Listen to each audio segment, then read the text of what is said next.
শুধু আমেরিকা সহ পশ্চিমা যে অসভ্য নোংরা সমাজ, এই পশ্চিমারা নীল সিনেমা দিয়ে সারা পৃথিবীতে বছরে প্রায় 56 বিলিয়ন কামিয়ে নেয়। তাদের মা বোন যারা, তারা পতিতাবৃত্তিতে জড়িয়ে পড়ে এক পর্যায়ে নিজেদের মা বোনদেরকে দেহ ব্যবসা করিয়ে বছরে $57 বিলিয়ন তারা কামায় বছর, যা 138টা দেশের জিডিপির সমান। 138 জিডিপি, বুঝেননি? জিডিপির একটা হিসাব বের করে দেবো প্রতি বছর, সেটা দেবে gross domestic product, GDP, gross GD domestic P product. পুরা দেশের বিভিন্ন হিসাব নিকাশ একটা বের করা হয় আর কি, একটা বাৎসরিক আয়। 138টা দেশের জিডিপির যেই হিসাব, এক বছরে এই নীল সিনেমা আর পশ্চিমারা দেহ ব্যবসা, এটার মাধ্যমে তারা 56 বিলিয়ন হলো এই পর্নোগ্রাফি, অশ্লীলতা দিয়ে কামায়, আর 57 বিলিয়ন কামায় হলো আপনার দেহ ব্যবসা ইত্যাদি, যা 138টা দেশের বাৎসরিক হিসাবের সমান। 138টা দেশ, রাষ্ট্র। আমি আপনাদের সামনে পবিত্র কোরআনের সূরা আনআমের 120 নম্বর আয়াতে কারিমা তেলাওয়াত করলাম। আয়াতে আল্লাহ পাক রব্বুল আলামিন আমাদেরকে হুকুম করেছে, যারু, ছেড়ে দাও, যাহিরাল ইসমি ওয়া বাতিনাহ, প্রকাশ্য পাপ, গোপন পাপ ছেড়ে দাও, প্রকাশ্য গুনাহ, গোপন গুনাহ ছেড়ে দাও। আদেশ। প্রকাশ্য গুনাহগুলো তো আমরা রাস্তাঘাট, মানুষের সামনে অথবা যে কোনো জায়গায় কারোর সামনে করে থাকি, যেমন দল বেঁধে কোথাও টেলিভিশন দেখা, এগুলা প্রকাশ্য গুনাহ। গোপন গুনাহ যেটা মানুষ দেখে না, দরজা বন্ধ করে একা একা গুনাহ করলেন, এটা গোপন গুনাহ। আল্লাহ বলেন প্রকাশ্য গুনাহ ছেড়ে দাও, গোপন গুনাহ ছেড়ে দাও। গোপন গুনাহের মধ্যে অন্যতম একটা গুনাহ হলো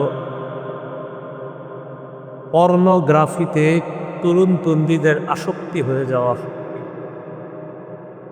যেই গুনাহটা কোটি কোটি তরুণ তরুণী মুসলমানরা করতেছে, কারণ অন্য ধর্মের তারা করলে এটা তারা পাপ মনে করে না, আর মুসলমানরা যখন করে এই গুনাহ, তখন এটা আফসোসের বিষয়, ভাবার বিষয়। গোপন গুনাহের মধ্যে অন্যতম একটা গুনাহ হলো পর্নোগ্রাফিতে আসক্ত হওয়া, যেটা উঠতি বয়সী তরুণ তরুণীরা অনেক বেশি করে থাকে। পর্নোগ্রাফি শব্দটা ইংরেজি, এটা গ্রিক শব্দ থেকে নেওয়া হয়েছে। গ্রিক শব্দ পর্নোগ্রিফয়া, এখান থেকে পর্নোগ্রাফি ইংরেজিটা নেওয়া হয়েছে, যার অর্থ হলো ম্যাগাজিন, নাটক, সিনেমা, পেপার, পত্রিকা অথবা যে কোনো মাধ্যমে অশ্লীলতা ঢুকিয়ে দেওয়া, অনুপ্রবেশ করিয়ে দেওয়া, এটা হলো পর্নোগ্রাফি।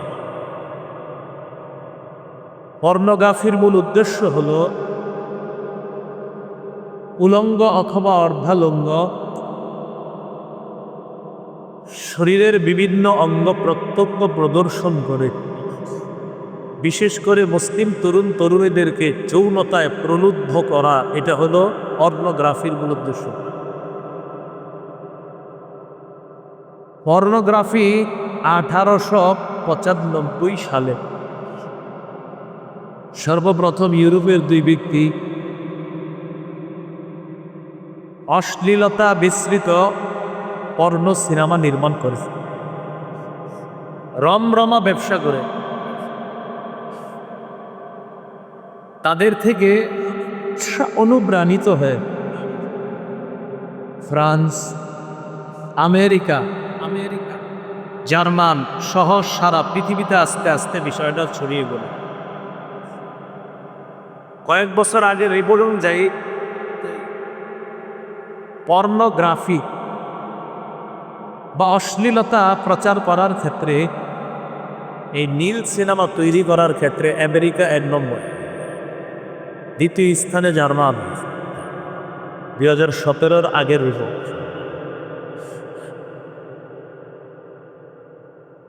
পৃথিবীর প্রায় 4.6 মিলিয়নেরও বেশি পর্ন আছে ইন্টারনেটে।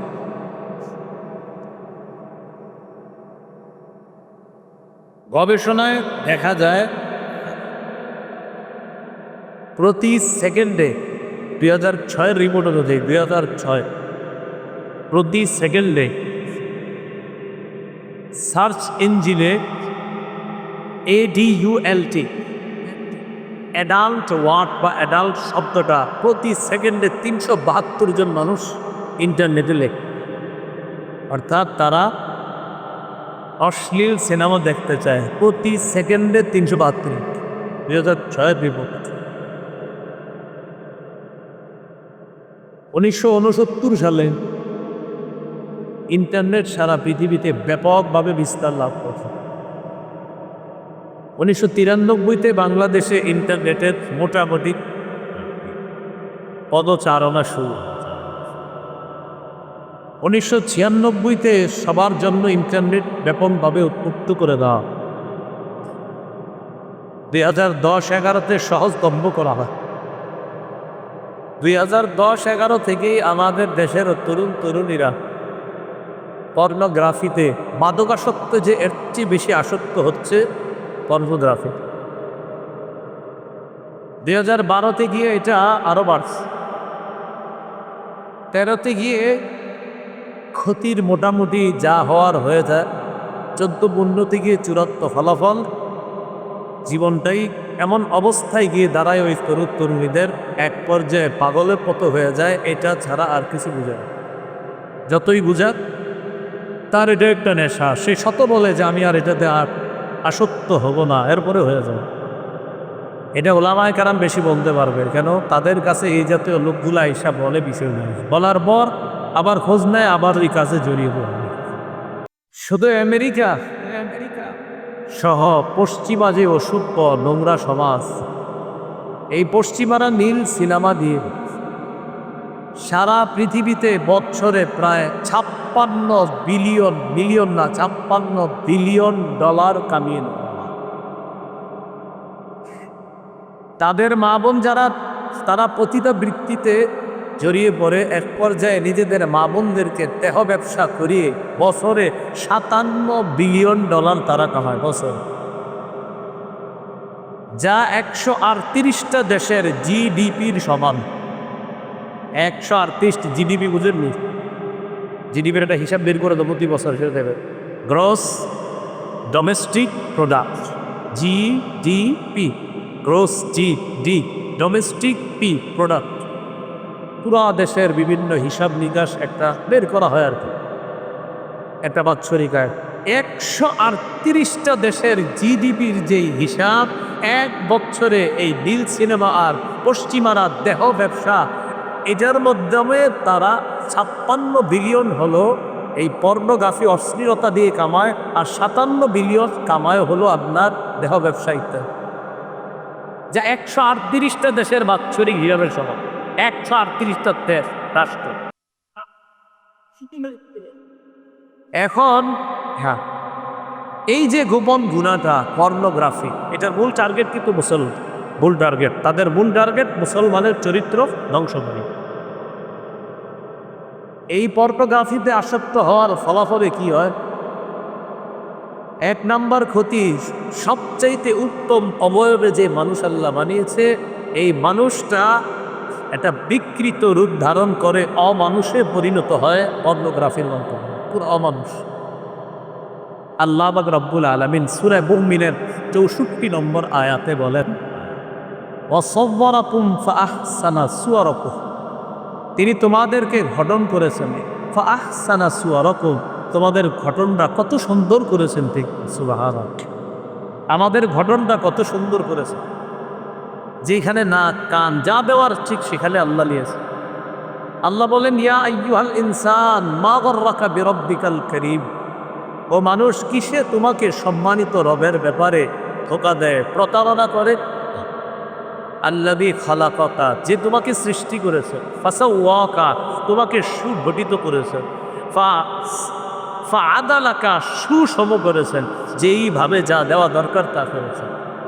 ফি আইয়ি সূরাতিন মা শাআ, যেই আকৃতিতে তিনি চেয়েছেন, রক্কাবাকা, তোমাকে সুন্দরভাবে আল্লাহ কত সুন্দর আকৃতিতে গঠন করেছেন। পর্নোগ্রাফির মাধ্যমে এই সৌন্দর্য যেটা আল্লাহ মানুষকে দান করেছিলেন, যে সর্বোত্তম মানুষ বানিয়েছি আমি সবচেয়ে সুন্দর আকৃতি দিয়ে, মুসলমান না এটার মাধ্যমে অমানুষে পশুতে পরিণত হয়ে যায়, এটাতে আসক্ত হতে হতে। সূরা ৩-এর ৪ নম্বর আয়াত আল্লাহ বলেন, লাকাদ খালাকনাল ইনসান ফি আহসানি তাকওয়িম, আমি মানুষকে সৃষ্টি করেছি সবচেয়ে উত্তম অবয়ব। সূরা বনী ইসরাঈলের ৭০ নম্বর আয়াতে আল্লাহ বলেন, ওয়ালাকাদ কাররামনা বনী আদম, আমি বনী আদমকে সম্মানিত করেছি। সুবহানাল্লাহ, যে আল্লাহ আমাকে আপনাকে সম্মানিত করলেন, আপনি দরজা লাগিয়ে মা বাবার দৃষ্টির অগোচরে আর আল্লাহর দেখায় সবার অগোচরে আর আল্লাহর দৃষ্টির মধ্যে আপনি কি করতেছেন? কেউ আপনাকে দেখতেছে, তা আল্লাহ আপনাকে দেখতেছে। এটা আমাদেরকে পশুতে পরিণত করে দিচ্ছে। সূরা আরাফের ১৭৯ নম্বর আয়াতে আল্লাহ বলেন, উলাইকা কাল আনআম, এরা চতুষ্পদ জন্তুর মত, বালহুম আদাল, বরং এর চেয়ে আরো পথভ্রষ্ট, আরো নিকৃষ্ট। উলাইকা হুল গাফিলুন, এরা গাফেল, এরা উদাসীন। তাহলে পর্নোগ্রাফির ১ নম্বর ক্ষতি, সুন্দর মানুষটা অসুন্দর হয়ে যায়, এই সুন্দর মানুষটা পশুতে পরিণত হয়ে যায়, বরং এর চেয়ে আরো নিকৃষ্ট, জীবের মতো বরং এর চেয়ে আরো নিকৃষ্ট হয়ে যায়। এক পর্যায়ে তার অবস্থা এমন হয়, তারা যত বুঝান সে বুঝবে না, সেইটাতে আসক্ত। পর্নোগ্রাফির দ্বিতীয় ক্ষতি, বলেন আমার সাথে একটু, পবিত্র আত্মাকে অপবিত্র করে দেয়। পবিত্র আত্মা এটাকে অপবিত্র করে। তাফসীরের কিতাব অনুযায়ী মসুরের ডাইলের মতো আমাদের শরীরের ভিতরে একটা ছোট্ট গোস্তের টুকরা আছে, মসুরের ডাল। হাদিসে এটাকে রাসূল সাল্লাল্লাহু আলাইহি সাল্লাম এইভাবে বলেছেন, আলা ওয়া ইন্না ফিল জাসাদি মুদগাতান, শোনো, শরীরের মধ্যে একটা গোস্তের টুকরা আছে, ইযা সালাহাত, এই টুকরাটা যদি পরিশুদ্ধ হয়ে যায়, ঠিক হয়ে যায়, সালাহাল জাসাদু কুল্লুহু, পুরা শরীরটা ঠিক হয়। ওই ছোট্ট অংশটা ঠিক হলে পুরা শরীর ঠিক। ওয়াইদা ফাসাদাত ফাসাদাল জাসাদু কুল্লুহু, আর যদি ছোট্ট এই দেহের টুকরাটা যদি নষ্ট হয়ে যায়, পুরা শরীরটা নষ্ট হয়ে যায়।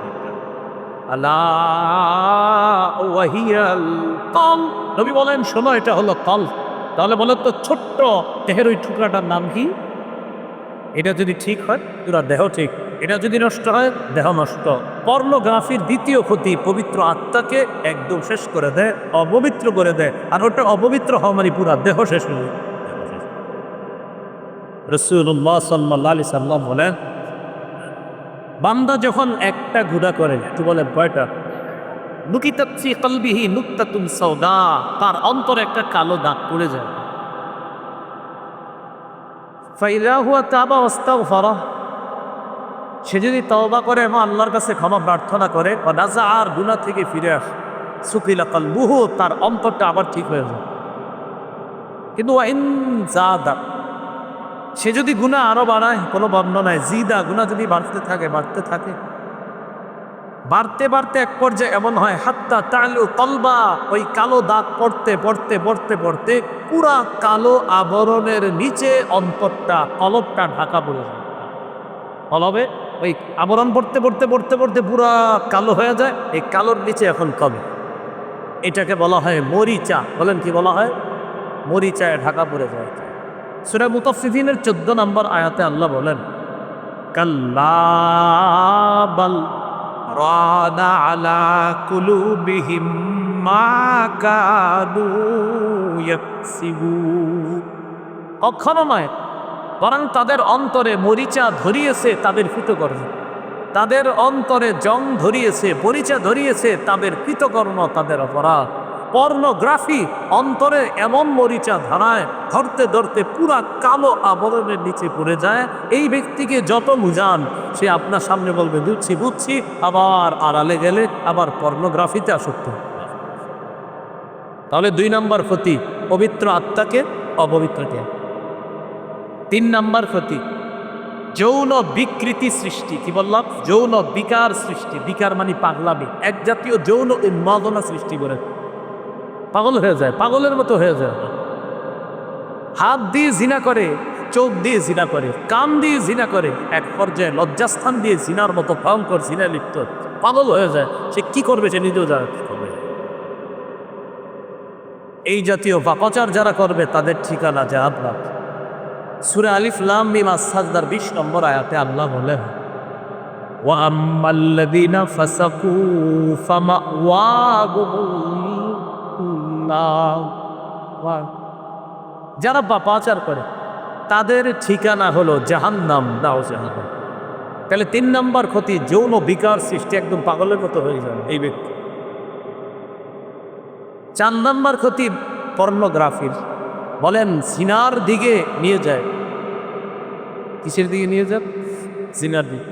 মানে জিনার দিকে নিয়ে যায় মানে কি জানেন? জিনাকে কোনো পাপ মনে করে না, এটা কোনো ব্যাপার নেই। এটা সূরা বানী ইসরাঈলের 32 নম্বর আয়াতে আল্লাহ বলেন, ওয়ালা তাকরাবুজ জিনা, তোমরা জিনার কাছেও যেও না, ইন্নাহু কানা ফাহিশা, এটা অশ্লীল কাজ, ওয়াসাআ সাবিলা, এটা কতই না মন্দ রাস্তা। পর্নোগ্রাফিতে যে আসক্ত হয়, জিনা তার কাছে পানিবাতের মতো হয়ে যায়। এটা কোনো পাপ মনে হয় না, কারণ তাকে তো জিনা শেখাচ্ছে ওটা, জিনার নিকটবর্তী করে দেয়। এটা 4 নম্বর ক্ষতি। সন্তানকে বাঁচান। সূরা তাহরিমের 6 নম্বর আয়াত, কু আনফুসাকুম ওয়া আহলিকুম নার, নিজেকে বাঁচাও, পরিবারকে বাঁচাও আগুন থেকে। Protect yourself and your families against আফাত, নিজেকে বাঁচাও, পরিবারকে বাঁচাও আগুন থেকে। আগুন যে আগুনের জ্বালানি হবে, আর নাসওয়াল হিজারা, মানুষ এবং পাথর। আল্লাহ আমাদেরকে হেফাজত করুন। সন্তানের হাতে যে জিনিসটা ধরায়া দেন 30,000 টাকা 35,000 টাকায়, যে জিনিসটা ধরিয়ে দিচ্ছেন, নজরদারি করেন, সিডিগিরি করেন, গোয়েন্দাগিরিও করতে হবে। সন্তান যেন ইলেকট্রনিক ডিভাইস আপনার কাছ থেকে নিয়ে জাহান্নামের দিকে পা না বাড়ায়, এ দায়িত্ব আপনার। আল্লাহ আমাদেরকে হেফাজত করে। 5 নম্বর ক্ষতি পর্নোগ্রাফি। বলেন বেহায়া বনা সৃষ্টি করে, এর লজ্জা থাকে না, মানে একদম শেষ, সব শেষ, লজ্জা সেবা আর কিচ্ছু থাকে না। সহিহ মুসলিমের বর্ণনা, ক্বালা রাসূলুল্লাহি সাল্লাল্লাহু আলাইহি ওয়াসাল্লাম, সিনফান মিন আহলিন নার লাম আরাহুমা। রাসূলুল্লাহ সাল্লাল্লাহু আলাইহি সাল্লাম বলেন, 2 শ্রেণীর জাহান্নামীকে আমি দেখিনি। কওমুন মাআহুম সিয়াতুন কাযনাবিল বাকারি ইয়াদরিবুনা বিহান নাস। 1 নম্বর জাহান্নামী হলো ওই সম্প্রদায় যাদের কাছে গরুর লেজের মতো চাবুক থাকবে। এই চাবুক দিয়ে মানুষের উপর জুলুম নির্যাতন করবে, অন্যায়ভাবে মানুষকে আঘাত করবে। এরা জাহান্নামী। নবী বলেন এরা দুনিয়াতে আসবে, আমি দেখি নাই এদের। আরেক শ্রেণী, এদেরকেও আমি দেখি নাই। সেরা কারা? আপনারা একটু শুইনা বললেন, আপনারা দেখছেন কিনা? নবী দেখে নাই, সেটা শুনেন কি বললেন। ওয়ানিসাউন কাসিয়াত আরিয়াতুন মুমিলাতুন মাইলাত। 2 নম্বর জাহান্নামী ওই নারীরা যারা পোশাক পরার পরেও উলঙ্গ। তারা এমন পোশাক পরবে যেই পোশাকে অন্যকে নিজের দিকে আকৃষ্ট করবে আর নিজে অন্যের প্রতি আকৃষ্ট হবে। নবী বলেন আমি তাদেরকে দেখি নাই, আমরা অপেক্ষায় আছি, পরে আসবে তারা দুনিয়াতে। হ্যাঁ, এই জাতীয় নারীরা পরে আসবে, তাহলে চলতেছে, এরা জাহান্নামী। এখন বলেন এই যে অশ্লীল পোশাক পরা, ওই যে আপনার পর্নোগ্রাফি, এই পর্নোগ্রাফি সহ, পর্নোগ্রাফি মানে শুধু যে আপনার অ্যাডাল্ট কোনো মুভি এতটুকুই না, যে কোনো যৌন বিকৃতি ঢুকিয়ে দেওয়া, নাটক সিনেমা যেখানে, এটা তাদেরকে শেখায় যে এটা কোনো ব্যাপার না। এইগুলার মাধ্যমে তাদেরকে একটা স্লোগান শিখায়। সেটা কি? যে পাশ্চাত্য আর পশ্চিমা অসভ্যতা করতেই একটা স্লোগান আমাদের দেশের নারীদেরকেও তারা শিখায় দেয়। সেটা কি বলেন? কিসের বর? বর বর বর মানে স্বামী। বলেন কিসের বর? কিসের ঘর? দেহ আমার, সিদ্ধান্ত আমার। কিসের বর কিসের ঘর? দেহ আমার, সিদ্ধান্ত আমার। এই স্লোগান। কিসের স্বামী আবার কিসের ঘর? কিসের? আমার দেহ আমার সিদ্ধান্ত। স্লোগান শিখে আল্লাহ আমাদেরকে হেফাজত করে। এই পর্নোগ্রাফির 5 নাম্বার ক্ষতি পোশাক আশাক, পরা না পরা এটা এরা কিছু মনেই করবে না। ওই যে বললাম দেহ আমার সিদ্ধান্ত আমার, স্লোগান তো শিখিয়ে দিস। কিছু বলতে চাইবেন, বলবে তোমার কি? আমার দেহ আমার সিদ্ধান্ত। বাস। পর্নোগ্রাফির 6 নাম্বার ক্ষতি, ছেলে একাধিক মেয়ে বন্ধু বানায়, একজন হলো বেস্ট ফ্রেন্ড, অন্যরা জাস্ট ফ্রেন্ড। মেয়ে একাধিক ছেলে বন্ধু বানায়, একজন হলো বয়ফ্রেন্ড যেটারে বলে বিএফ, আর অন্যরা শুধু ফ্রেন্ডস। এটা হলো জিএফ, এটা বিএফ, একাধিক থাকবে। আর অনেকের স্ত্রী ঘরে আছে, থাকার পরেও তার গার্লফ্রেন্ড থাকে আর অনেক। স্ত্রী হলো তার প্রয়োজন, গার্লফ্রেন্ড এটা হলো তার বাহিরের জগতে দরকার। এটা আপনাকে শিখাবে। স্ত্রী ঘুমাবে, অন্যত্র গিয়ে সে পর্ণ সিনেমা দেখবে আর অন্য কোনো নারীর সাথে ফোনে কথা বলবে। ওলামা হযরতদের জিজ্ঞাসা করবেন, এই জাতীয় আপনার লেখা আলেমদের কাছে আসে যে এই করে বলেন। আমার আগে হযরত আলোচনা করছে না, ওনারা যে কাজ করে ইসলাহের কাজ, এই যাতে আমাদের দেশে যে হযরতরা কাজ, ওনাদের কাছে বেশিরভাগ এই জাতীয় অভিযোগ যাচ্ছে। আমার দালখানগরের হযরত আরও যারা এই ইসলাহের কাজগুলো করছে তাদের কাছে এই অভিযোগ একের পর এক যাচ্ছে। দেখো এই হালাত, এখন এই অবস্থা, আমার সব শেষ হয়ে যাইতেছে। নামাজ রোজা সামনাসামনি সব করে, ঘরের ভিতরে হালাত। আল্লাহ আমাদেরকে হেফাজত করে। এইগুলো 6 নম্বর, যে আপনার একাধিক তার খারাপ বন্ধু থাকবে, ছেলের মেয়ে বন্ধু থাকবে, মেয়ের ছেলে বন্ধু থাকবে। এটা রোগ, এটা হলো কলবের রোগ। কলব তো শেষ, নষ্ট হয়ে গেছে। ওই পর্নোগ্রাফি আপনার এমন বানায় দিচ্ছে যে কোনো ব্যাপার না। পরিচয় করাই দেবেন, আমার কলিগ স্বামী স্ত্রী এক ঘরে আসছে, স্বামী এসে দেখে যে 4-5 জন আসবে ঘরে, বাইরে কারা? তারা আমার কলেজ বন্ধু। স্ত্রী বলতেছে হ্যাঁ আমার কলেজ বন্ধু, এই কলেজ বন্ধুদেরকে চা খাওয়াইতে হবে। এরকম আমরা বাংলাদেশে না থাকলেও পৃথিবীতে আছে। এলো 6 নম্বর। পর্নোগ্রাফির 7 নাম্বার ক্ষতি, পর্নোগ্রাফি অশ্লীল অ্যাপস। এই অশ্লীল অ্যাপস বানানোর ক্ষেত্রে মুসলমানদেরকে উদ্বুদ্ধ করে। কেন? পর্নোগ্রাফি দিয়ে প্রচুর টাকা কামানো যায়। মুসলমানরাও এটার প্রতি উদ্বুদ্ধ হয়ে তারাও যেন এই জাতীয় অ্যাপস বানায়, অশ্লীল অ্যাপস তৈরি করে। যত অশ্লীল অ্যাপস বানাবে তত টাকা। 7 নাম্বার ক্ষতি, এমন এটা কোনো কারণ মনে করে না। রাসূলুল্লাহ সাল্লাল্লাহু আলাইহি সাল্লাম বলেন, মা কানাল ফুহশু ফি শাইইন ইল্লা শানা ওয়ালাল হায়াউ ফি শাইইন কাত্তু ইল্লা জানা। নবীজি বলেন, মা কানাল ফুহশু ফি শাইইন কাত্তু ইল্লা শানা। কোনো জিনিসের মধ্যে যখন অশ্লীলতা থাকে তখন ওই জিনিসটাকে আরো নোংরা বানায়। কোনো জিনিসে যখন অশ্লীলতা থাকে এটাকে আরো কি বানায়? আপনি যতই যুক্তি দেন যে হুজুর আমি তো ওই জায়গায় ভালো ভালো কাজ করি, কিন্তু একটা সাইড খারাপ সাইড, আর বলতেছেন এখানে ভালো কাজ করি, ওখানে যদি অশ্লীলতা থাকে সেটাকে নোংরা বানাবি, সেটাকে কি বানাবে? নোংরা বানাবে। আলেমদের কাছে প্রশ্ন করে, খবর দেখার জন্য টেলিভিশন কাকে করে? কি দেখার জন্য? খবর। উনি তো শুধু খবর দেখে, উনি যাওয়ার পরে যে আর ঘরে কি হয় এটা কি খোঁজ রাখে? মা কানাল ফুহশু ফি শাইইন ইল্লা শানা। কোনো কাজে যখন অশ্লীলতা থাকবে এটা আরো নোংরা বানাবে। ওয়ালাল হায়াউ ফি শাইইন কাত্তু ইল্লা জানা। আর কোনো জিনিসের মধ্যে যখন লাজুকতা থাকবে, লজ্জাশীলতা থাকবে, এটার সৌন্দর্যতা আরো বাড়বে। এ দেখবেন একজন পর্দানেশীন পরিবার, তাদেরকে দেখলে আলাদা একটা সৌন্দর্যতা কাজ করে। আর একটা বেহায়া ছেলে মেয়ে রাস্তায় চললে দেখবেন অসৌন্দর্যতা আর আপনার ভিতরে মেজাজ খারাপ হওয়া কাজ করে। কারণ অশ্লীলতা নোংরামি বাড়ায় আর লাজুকতা সৌন্দর্য বাড়ায়।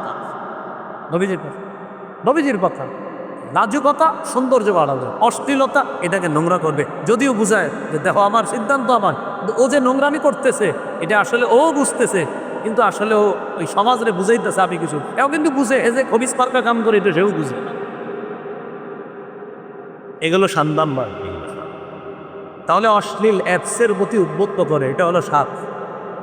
পর্নোগ্রাফির 8 নাম্বার প্রতি ইমান থেকে আস্তে আস্তে মুমিনকে দূরে সরায়া দেয়। কি বলছি দেখেন, ইমান থেকে মুমিনকে দূরে সরায়। রাসূলুল্লাহ সাল্লাল্লাহু আলাইহি সাল্লাম বলেন, ইন্নাল হায়া ওয়াল আফাফা মিনাল ঈমান, লজ্জাশীলতা এবং চারিত্রিক পবিত্রতা ঈমানের অঙ্গ। আবার বলছি, লজ্জাশীলতা এবং চারিত্রিক পবিত্রতা ঈমানের অঙ্গ। বলেন তো, লজ্জাশীলতা আর চারিত্রিক পবিত্রতা কিসের অঙ্গ? ঈমানের অঙ্গ। রাসূলুল্লাহ সাল্লাল্লাহু আলাইহি ওয়াসাল্লাম বলেন, লজ্জাশীলতা আর চারিত্রিক পবিত্রতা যদি না থাকে, আস্তে আস্তে আপনার ঈমান কমে যাবে। বলেন, ঈমান কি হয়ে যাবে? হয়ে যাবে। এবার একটা হাদিস শুনেন। قال رسول الله صلى الله عليه وسلم لا يزني الزاني حين يزني وهو مؤمن ولا يسرق السارق حين يسرق وهو مؤمن ولا يشرب الخمر حين يشرب وهو حين يشرب وهو مؤمن। ব্যভিচারকারী যখন ব্যভিচার করে তখন তার ঈমানটা থাকে না, ঈমানটা ওই মুহূর্তে থাকে না। চোর যখন চুরি করে তখন তার ঈমানটা সাথে থাকে না। মাদক যখন মদপান করে তখন ঈমানটার সাথে থাকে না। তাহলে ঈমান কই থাকে? অন্য হাদিসে নবী বলেন, ইদা জানার রাজুলু, যখন কোনো ব্যক্তি জিনা করে, ফরাজা মিনহুল ঈমান, ঈমান তার থেকে বের হয়ে যায়। বের হওয়ার পর কানা আলাইহি কাসুল্লাহ, ঈমানটা তার উপর মেঘের মতো থাকে, মেঘের মতো তার উপর থাকে। আপনার ঈমানটা সাথে থাকে না, উপরে মেঘের মতো আছে, যে আমি এখানে আছি, ঈমান উপরে আছে। ফাইদান কত আলোকটা যখন জিনা থেকে ফিরে আসে, রজা ইলাইহিল ঈমান, তখন ঈমানটা আবার ফিরে আসে। যখন ওই অপরাধটা করে, ঈমানটা আপনার সাথে থাকে না, উপরে থাকে। অপরাধটা শেষ হওয়ার পর সে যদি আবার ফিরে আসে, ঈমানটা ফিরে। তো এবার একটু ভাবেন, আল্লাহ না করেন যদি অপরাধের সময় মারাটা যান, হ্যাঁ, আল্লাহ আমাদেরকে হেফাজত করে। তাহলে রাসূল সাল্লাল্লাহু আলাইহি ওয়াসাল্লাম বলেন, ইদা সানাল আব্দু, বান্দা যখন জিনা করে, খরজা মিনহুল ঈমান, ঈমান বের হয়ে যায়। কানা আলাইহি কাযুল্লাহ, মেঘের মতো এটা উপরে থাকে।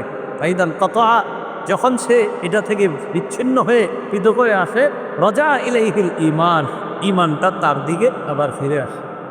আল্লাহ আমাদেরকে এই জাতীয় চিন্তা চেতনা থেকে হেফাজত করে। 8 নাম্বার প্রতি ঈমান থেকে আস্তে আস্তে দূরে সরায় দেয়। কারণ জিনা, ব্যভিচার, এটা তার কাছে কোনো অপরাধ বলে আর মনে হয় না। 9 নম্বর, ঘরে ঘরে ফিতনা, ঘরে ঘরে ফিতনা। এক পর্যায়ে যখন ইন্টারনেট না থাকবে, মা বাপরে মারতে যাবে, নেট না থাকবে। যদি মা বাবা প্রথমে তো দিচ্ছেন খুশি হইয়া আপনি, যে আমার শখের ছেলে এসএসসিতে গোল্ডেন পাইছে, ইন্টারে পাইছে আরও বেশি, তা আপনি শখে দিচ্ছেন ইন্টারনেট। এখন এমন অবস্থায় বলছে সে একদিন নেট ছাড়া থাকবে না। তখন আপনি যদি বলেন নেট দিব না, ইন্টারনেট দিব না, প্রয়োজনে আপনারা মেরেও ফেলবে, ইন্টারনেট লাগবে, আপনাকে মারবে, আপনি বাবা, আপনি মা, আপনাকে মারবে, নেট লাগবে আমার, আমি পাগল, আমার নেট লাগবে। একজন বলতেছে কয়েকজন মারতেছে অলরেডি, আমি শুধু বলছি মারবে, অলরেডি মারতেছে। উনি শুনছে মিলে তো বলতেছে বিষয়টা, সবাই শুনছেন বন্ধু, সবাই। এই হলো ইন্টারনেটের অবস্থা। তো বলছিলাম 9 নাম্বার, যে এক পর্যায়ে মা বাবার উপরে পর্যন্ত হাত তুলতে দ্বিধাবোধ করবে না যারা এই কাজগুলা। আল্লাহ আমাদের এই সমাজকে হেফাজত করে।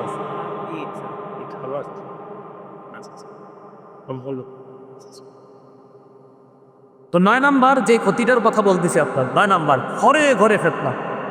রাসূলুল্লাহ সাল্লাল্লাহু আলাইহি ওয়াসাল্লাম বলেন, সহিহ বুখারী বর্ণনা হয়, ইন্নাহু লা ইয়াতি আলাইকুম জামান, তোমাদের কাছে এমন সময় আসবে, ইল্লাল্লাযী বাদাহু শাররুম মিনহু, তোমাদের সামনে যেই সময়টা আসবে, পরের সময়টা আগের চেয়ে আরো ভয়ঙ্কর হবে। আবার বলছি, তোমাদের সামনে যেই সময়টা আসবে, এই সময়টা এটার চেয়ে ভয়ঙ্কর হবে এই কালকাটা, কালকের যে ভয়ঙ্কর হবে পরশু। নবীজি বললেন, ইল্লাল্লাযী বাদাহু শাররুম মিনহু। দেখেন আমি বুঝাই, এই যে এখন নবী বলে এখনের একটু পরের সময়টা আগের চেয়ে আরো কঠিন হবে, এর পরেরটা আরো কঠিন হবে, অবস্থা আরো কঠিন হবে। তুমি যতই বলো থাক ছোট মানুষ, বড় হইলে ঠিক হয়ে যাবে, নবী বলে না, অবস্থা এখন যে কঠিন না, সামনে আরো কঠিন। ঘরে ঘরে ফিতনা। রাসূল বলেন, তুমি ভাবছো যে ঠিক হয়ে যাবে, ফেতনা তো শুরু হইল, আর এই ফেতনার দ্বার তুমি মা বাবা খুলে দিয়েছ, ফেতনা মাত্র শুরু হইল, বুঝতে পারবে। প্রিয় অভিভাবক, সন্তানকে বাঁচান, সন্তানকে হেফাজত করেন। এই অশ্লীলতা, গোপন অশ্লীলতায় সন্তান যদি জড়িয়ে পড়া আশঙ্কা মনে করেন, ওরে ফিরান। এটা জানবেন কবে জানেন? হঠাৎ ওর বন্ধুদের কাছ থেকে জানবেন ও তো এই অবস্থা, এখন তো ওর জীবনের সবচেয়ে শ্রেষ্ঠ সম্পদটা সমস্যা হয়ে গেছে। যুবক, আল্লাহ আমাদেরকে হেফাজত করেন। পর্নোগ্রাফির এই 9 নম্বর ক্ষতি। 10 নম্বর ক্ষতি চারিত্রিক অধঃপতন। এটা আর কি বুঝাবেন? চারিত্রিক অধঃপতন। মুসলমানদেরকে ধ্বংস করার জন্য প্রতিদিন 266টা পর্ণ নির্মাণ করা হয়। প্রতিদিন প্রতিদিন কোন কোন জরিপে আসছে প্রতি 39 মিনিটে একটা পর্ণ তৈরি হয়। মুসলমানদেরকে শেষ করবে এদের টার্গেট। এরা তো এটা গুনাহ মনে করে না, এরা কি শেষ হবে? টার্গেট মুসলমানকে, এদের চরিত্র ধ্বংস করার একটাই উপায়, এছাড়া আর না। কি? এদেরকে ঘরে বসায়া এদের চরিত্র শেষ করবে। আল্লাহ আমাদেরকে হেফাজত করেন। পর্নোগ্রাফির 10টা ক্ষতির কথা বলতাম, এবার আসেন পর্নোগ্রাফি কি বললাম? এটা গোপনেরটা পাপ, যেই পাপে যে জড়িয়ে পড়বে, আর যদি এটা নেশায় পরিণত হয় তো মাদকাসক্ত কি দেখছেন আপনি, এর চেয়ে আরো ভয়ঙ্কর আসক্তি তার তৈরি হবে। এটা থেকে বাঁচবেন কিভাবে? এটা হলো আরো গুরুত্বপূর্ণ আলোচনা। একটু বলেন গোপন গুনাহ থেকে বাঁচার জন্য গোপন ইবাদত বাড়ায়া দেওয়া হয়। গুনাহটা গোপনে করে, তোরে গোপন ইবাদত দিতে হবে। যে গুনাহ করতে মন চাইলেই তুমি সুবহানাল্লাহ বলবা, মন চাইলেই কোরআন তেলাওয়াত করবা, মন চাইলেই নামাজে দাঁড়ায় যাবে। গোপন ইবাদত বাড়াইতে হবে। এখন কথা হলো গোপন ইবাদত বাড়ে কিভাবে? এটা হলো কথা।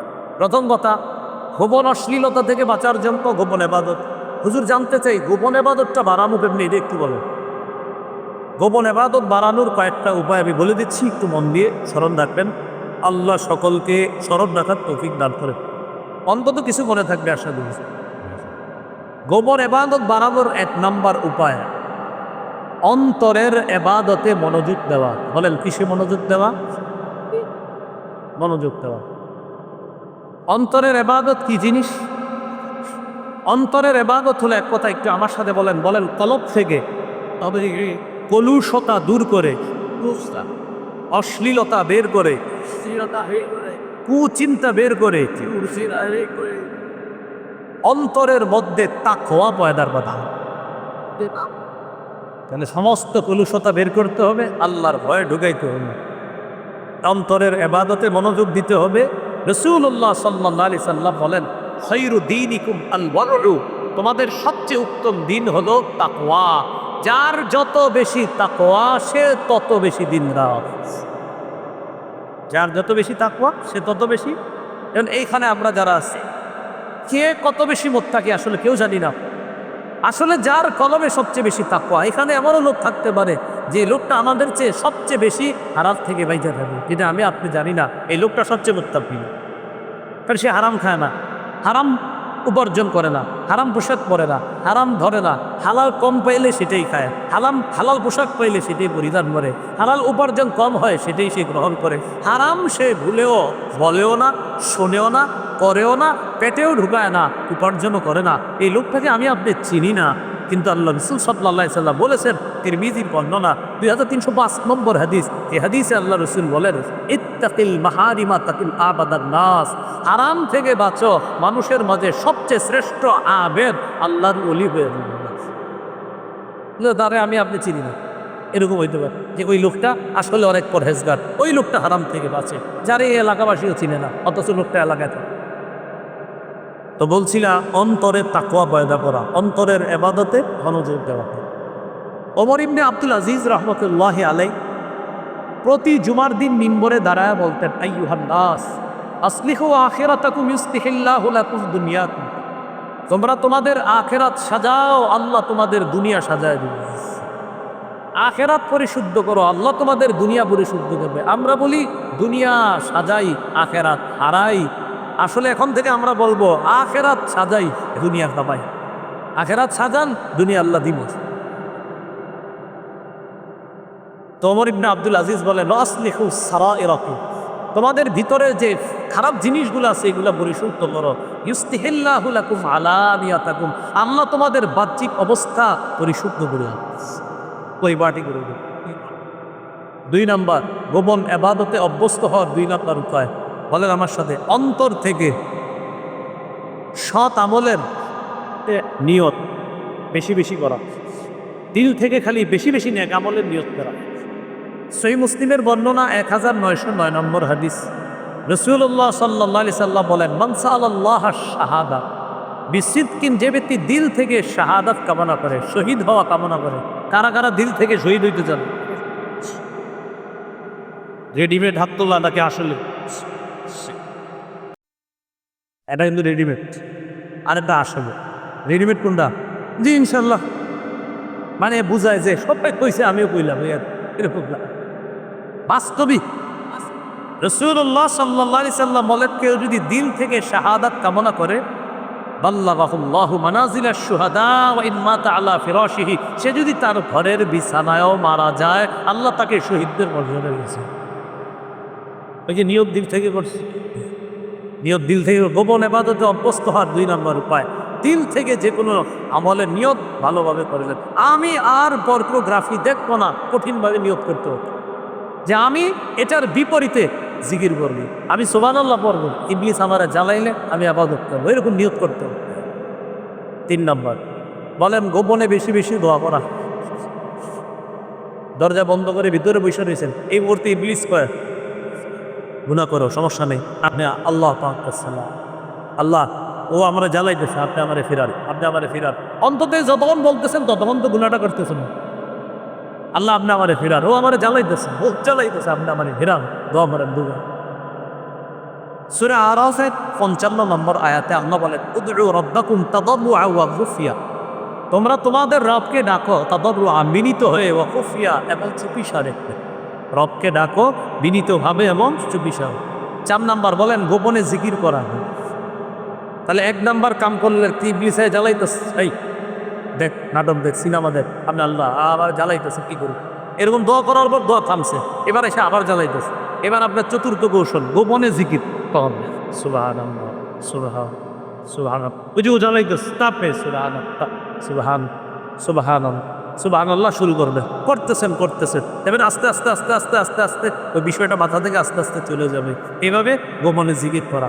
সূরা আরাফের 205 নম্বর আয়াতে আল্লাহ বলেন, ওয়াযকুর রাব্বাকা ফি নাফসি তাদাররুআ ওয়া খীফাতাও ওয়া দুনাল জাহরি বিনাল কওলি বিল উদুকি ওয়াল আসর, রবের জিকির করো ফোনে মনে। 2 তাদাররুআ, বিনীতভাবে। 3 ওয়া খীফা, ভয়ভীতি নিয়ে। 4 ওয়া দুনাল জাহরি বিনাল কওল, অলোচ্চ সুরে, আওয়াজ ছাড়া, কারো যেন ডিস্টার্ব না হয়। আপনি আল্লাহর একটু বলেন না এইভাবে যে আল্লাহ আপনি আমারে বাঁচা, আল্লাহ আমারে হেফাজত করেন, আস্তাগফিরুল্লাহ আস্তাগফিরুল্লাহ, আস্তে আস্তে আপনি জিকির করবেন। 4 নাম্বার জিকির করলেন গোপন ইবাদত। সহিহ বুখারী 660 নম্বর হাদিসে আসছে, রাজুলুন যাকারাল্লাহ খালিয়া ফাফাদাত আইনা, আরশের ছায়াতলে 7 দিক থেকে আল্লাহ জায়গা দিবে। একজন হলো ওই ব্যক্তি, যেই ব্যক্তি নির্জনে আল্লাহর কাছে কান্নাকাটি করে, আল্লাহকে স্মরণ করে, আর তার চোখ দিয়ে পানি পড়ে। গোপনে গুনাহ যখন করবেন, ওই মুহূর্তে গোপনে আল্লাহরে স্মরণ করতেছেন, আর চোখ দিয়ে পানি পড়তেছে, আল্লাহ আপনি আমাকে দেওয়া এই সুন্দর দামি সম্পদ আমার যৌবনকে আমি কি করলাম, এটা চিন্তা করে চোখ দিয়ে পানি পড়তেছে। নবী বলেন, এই ব্যক্তির যে চোখ দিয়ে পানি পড়তেছে আর গোপনে আল্লাহরে স্মরণ করতেছে, আল্লাহ তাকে আরশের ছায়া তলে যাবে। তাহলে 4 নাম্বার জিকির। জিকির করার পর আবার অনেকক্ষণ পরে ইবলিস এসে আপনার জ্বালানোর চেষ্টা করতেছে, এই হইল তো অনেক ইবাদত করছো, এইবার একটু দেখো। 5 নাম্বার, বলেন গোপনে কোরআন তেলাওয়াত। ঝামেলা করবো, আবার এবার কোরআনটা খুলবেন, খোলার পর শুরু করবেন, কোরআন পড়বেন, তেলাওয়াত করবেন। তিরমিজির বর্ণনা 1333 নম্বর হাদিস, আল জাহিরু বিল কোরআন কাল জাহিরি বিস সাদাকা, উচ্চ সুরে তেলাওয়াত করা, প্রকাশ্যে কোরআন তেলাওয়াত করা, প্রকাশ্যে সদকা করার মতো। অল মুসিবু বিল কোরআন কাল মুসিবি বিস সাদাকা, আস্তে কোরআন তেলাওয়াত কারি, আস্তে বা গোপনে সদকাকারী। গোপনে আপনার বিবি ঘুমাই রয়েছে, সবাই ঘুমাইতেছে, রাত 2টার দিকে আপনার ঘুম ভেঙে গেছে, অজু না থাকলেও আপনি করেন, সূরা ইখলাসটা পড়েন মুখস্থ, আর যদি পারেন অজু আছে যত করে আপনি কোরআনটা খোলেন, খুলে কিছুক্ষণ পরে ইবলিস আইসা আপনার জ্বালাইতেছে অনেক, যে তুমি তো অনেক ইবাদত করলা, দোয়া করলা আমার থেকে বাঁচার জন্য, এরপর গোপনে জিকির করলা, এইবার অন্তত কিছু একটু আমারে শান্তি করো। ইবলিস ঝামেলা করবে আপনি, আপনি তখন কোরআন তেলাওয়াত করেন। কোরআন তেলাওয়াত শেষ হওয়ার পরে ফজরের আর বেশি বাকি নেই, মানে আস্তে আস্তে আপনার অভ্যাসটা চেঞ্জ করে নেন। এবার সেই বিষ আবার জ্বালাইতে চাইবে, এইবার বাস নফল নামাজে দাঁড়ায় আল্লাহ জ্বালাইবা সুযোগ নেই। নামাজে দাঁড়াইছি তুই এবার কি করবি? নামাজে দাঁড়ানোর পর ইয়াসিন সূরা নিবেন, তার কথা।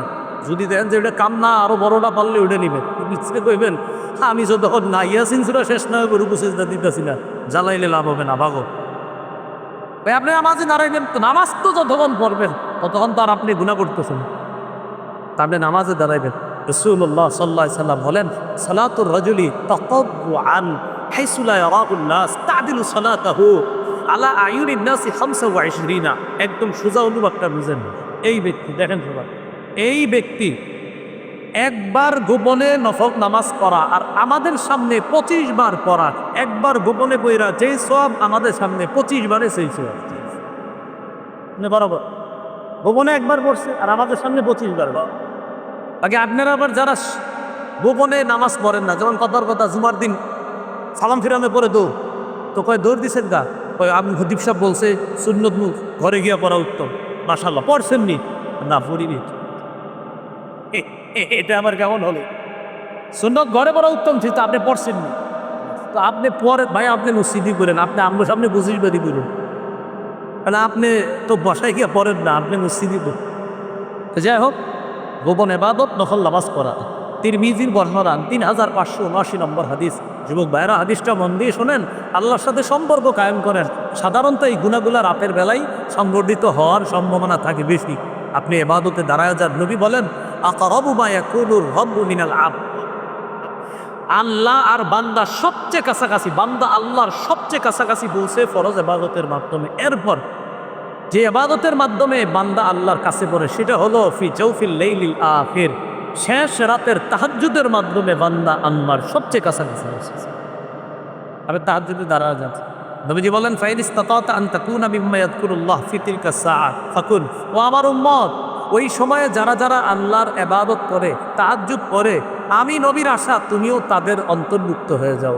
যদি তুমি পারো তুমিও তাদের অন্তর্ভুক্ত হও। এইগুলো 6 নাম্বার, গোপনে নফল ইবাদত করা, নফল নামাজ পড়া। 7 নাম্বার, গোপনে রোজা রাখা। কি রাখা? রোজা রাখা, গোপনে রোজা রাখা। আপনি রোজা রাখবেন দিনের বেলা, যখন নফল রোজা রাখবেন কাউরে বলার দরকার নাই। নফল রাতের বেলা মনে করে ইবলিস আইসা জ্বালায়, তোর মাথায় আনবে সারাদিন রোজা রাখলাম, রাতে এইভাবে আমি গুনাহ করবো না, এটা ঠিক হবে না। আস্তে আস্তে দেখবেন এই মানসিকতার তৈরি হবে। তো নফল রোজা রাখা, সোমবার বৃহস্পতিবার রাখতে পারেন। আর মাসে 3টা 13, 14, 15 এই আমি বীজে রোজা রাখতে পারেন।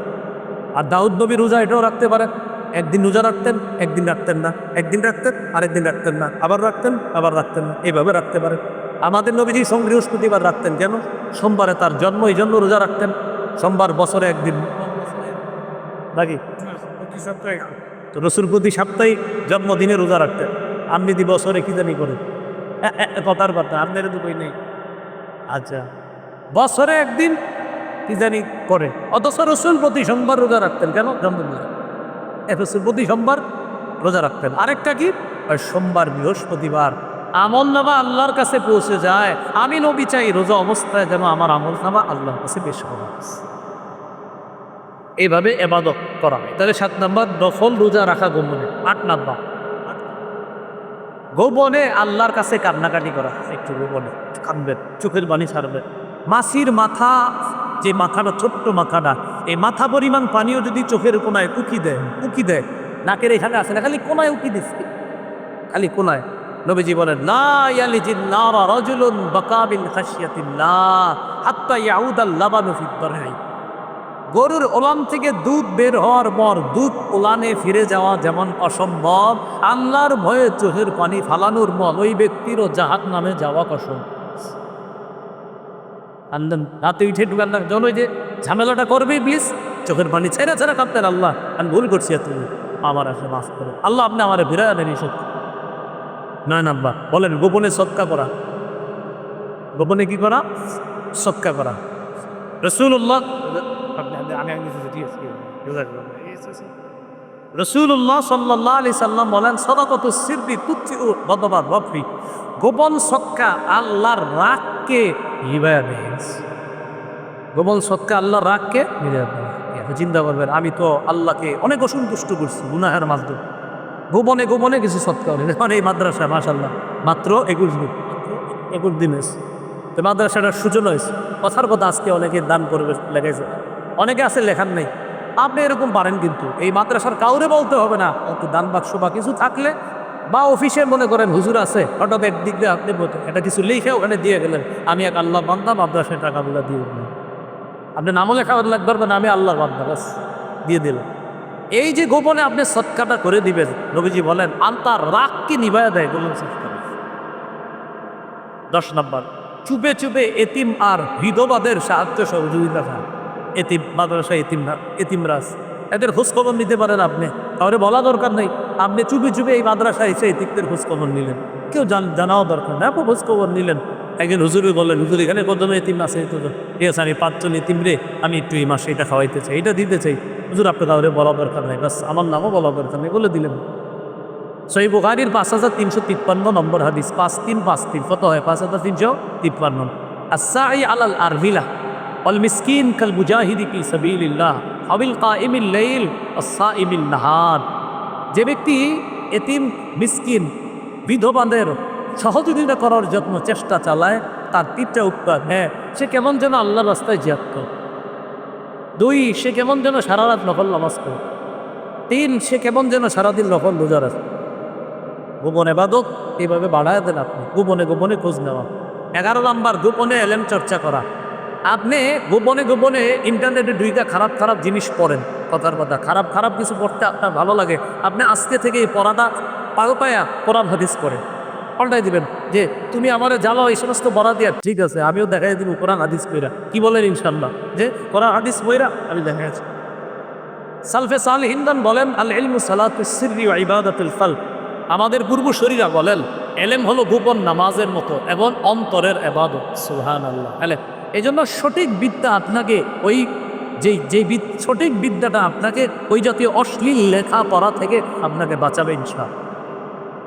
12 নম্বর, ঘরের মধ্যে আপনি যে ঘরে গুনাটুনা ইত্যাদি হয় আপনার, ওখানে আপনি একটা ইবাদতখানা বানাবেন যদি পারেন। আমি এই রুমে ইবাদত করি, এরকম এটা করতে পারেন। সহিহ বুখারীর বর্ণনা 7292 নম্বর হাদিস, রাসূলুল্লাহ সাল্লাল্লাহু আলাইহি সাল্লাম বলেন, সাল্লু আইয়ুহান নাস ফি বুয়ুতিকুম ফাইন্না আফজালাস সালাতিল মারই ফি বাইতিহি ইল্লাল মাকতুবাহ। একটা মানুষের ফরজ নামাজ ছাড়া আর যত নামাজ আছে, এই নামাজের জন্য শ্রেষ্ঠ জায়গা হলো তার ঘর। ফরজ নামাজের জন্য শ্রেষ্ঠ জায়গা মসজিদ, আর এরপর নফল ইবাদতের জন্য শ্রেষ্ঠ জায়গা হলো তার ঘর। এই জন্য আবু দারদা রাদিয়াল্লাহু তাআলা আনহু বলেন, নি'মা সাওমাতুল মারদিল মুসলিমি বাইতুহু। মুসলমানের নফল ইবাদতের জন্য তার ইবাদতখানা হিসাবে তার ঘরটা কতই না উত্তম। ইয়াকুফু লিসানাহু ওয়া ফারজাহু ওয়া বাসারাহু। সে তার ঘরের মধ্যে তার জবান হেফাজত করে, তার লজ্জাস্থান হেফাজত করে, তার দৃষ্টিকে হেফাজত করে। এটা কতই না উত্তম কাজ, তার ঘরে নফল ইবাদত করা। আবু হুরায়রা রাদিয়াল্লাহু তাআলা আনহু বলেন, আসাদুন নাস ফিল ফিতান কুল্লু খাফিয়িন নাকিন। ফিতনার জামানায় নিজেরে ফিতনা থেকে মুক্ত রাখা, ফরজ ইবাদতগুলো মসজিদে করে, নফল ইবাদতগুলো চুপে সারে ঘরে যদি করা যায়, আবু হুরায়রা বলেন এই ব্যক্তিটা সবচেয়ে মানুষের মধ্যে সৌভাগ্যবান ব্যক্তি। তাহলে গোপন ইবাদত বাড়াবো তো ইনশাআল্লাহ। একটু মন দিয়ে সবাই শোনেন। আল্লাহ বলেন, গোপন গুনাহ থেকে বাঁচো, প্রকাশ্য গুনাহ থেকে বাঁচো। গোপন গুনাহ আমরা এমনভাবে আসক্ত হয়ে পড়ি যেটা মানুষ জানেও না, আমরা জানতেও দেই না। হঠাৎ যখন জেনে ফেলে, যখন আমার সর্বস্ব হারা হয়ে যায়, তখন মানুষ এগুলো জানে। গোপন গুনাহের মধ্যে ভয়ঙ্কর একটা গুনাহ পর্নোগ্রাফিতে তরুণ তরুণীদের আসক্তি হয়ে যাওয়া। পর্নোগ্রাফি সম্পর্কে মোটামুটি আমরা কিছু ধারণা পেয়েছি। গোপন গুনাহটা থেকে কি কি ক্ষতি হয়, এর মধ্যে 10টা ক্ষতি আমরা জেনেছি। গোপন গুনাহ থেকে বাঁচবো কিভাবে? গোপন ইবাদতের মাধ্যমে।